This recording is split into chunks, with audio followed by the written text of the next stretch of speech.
Hi, these are my note cards. This is my audience. Now let's imagine you get into an argument with your spouse or partner, and now you have to sleep in the bed. Now what? Don't you wish there was a better alternative to sleeping together and in your own room and having to sleep on the couch? Well, let me introduce you to an alternative. Hi, my name is Alex Ramos, and I will be talking to you about sleeping in your own separate rooms or having your own rooms. We all know someone who is married, or you plan to get married, or you yourself might be married. And I have consulted with several couples on how to have a long-lasting relationship. Space is essential. It helps create better communication, better personal space,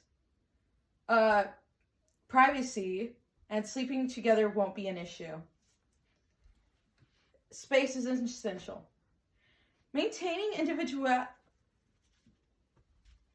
Space helps maintain individuality, and when you have your own space, you can decorate it and create it however you want, and it helps you form your sense of self.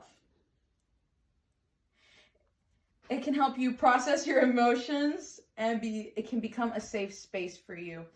Because imagine you are getting home from work and you are stressed and you had to deal with work, and now you come home and the kids are screaming, something's broken, and you just want some time to yourself. So where do you go? Do you go to your shared space where it might also be stressful because there's also things that need to get worked on? I think it's better if you would go to your own space where you can have some alone time and decompress and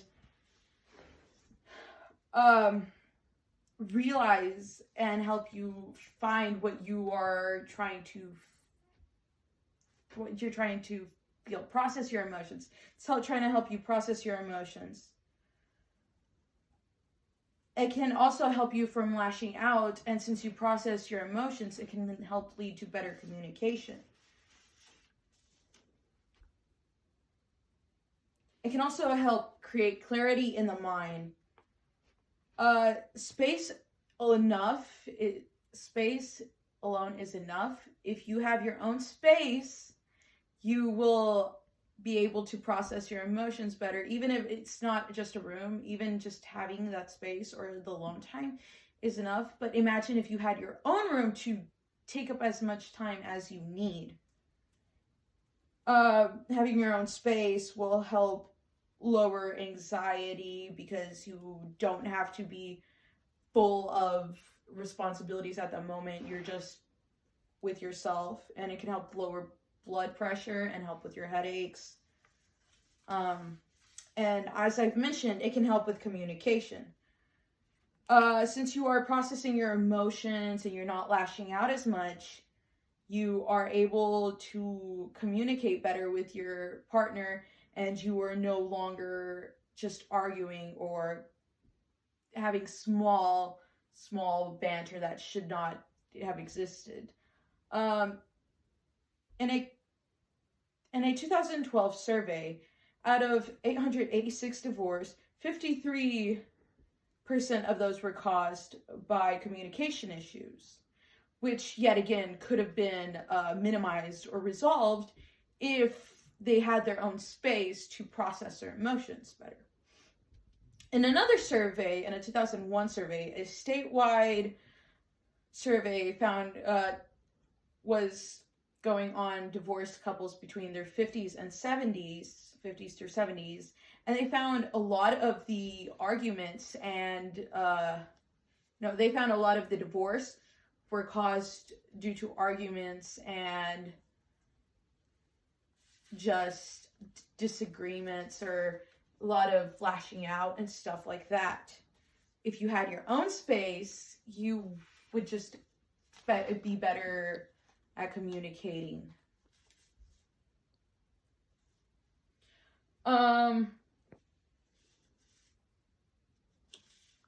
Personal privacy.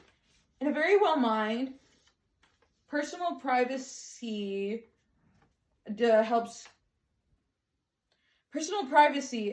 create healthy boundaries. According to a very well mind, it can help you create trust and respect into your partner. Privacy does not mean secrecy. Just because you are having things private does not mean that things have to be a secret. And having that ability to trust your partner and letting them have things in their own room that is their own privacy, and they keep things private, and you don't have, it's not just open, it's their own stuff in their own space, will create trust and will reducing stress, anxiety of relationship, will create more positive interactions because you now trust that person. You give them the benefit of the doubt, so you're not just imagining them doing bad things. You don't go to the worst because you can trust them. And you feel like you have self-control in the relationship. You are in control of what's going on, and you do not feel like the relationship is taking control. And just because you are in separate rooms does not mean you have to sleep separately. You can still sleep together. You can have sleepovers in each other's rooms. You can have 2 separate rooms but 1 bed and share that bed but still have your own room. You can have 1 room, 1 bedroom, and have 2 separate rooms that are like 2 separate spaces. Like one of you guys have a man cave, the other one has a she shed. And sleeping together no longer feels like it's something that's forced. It becomes more desirable. The other person becomes a desire. Okay.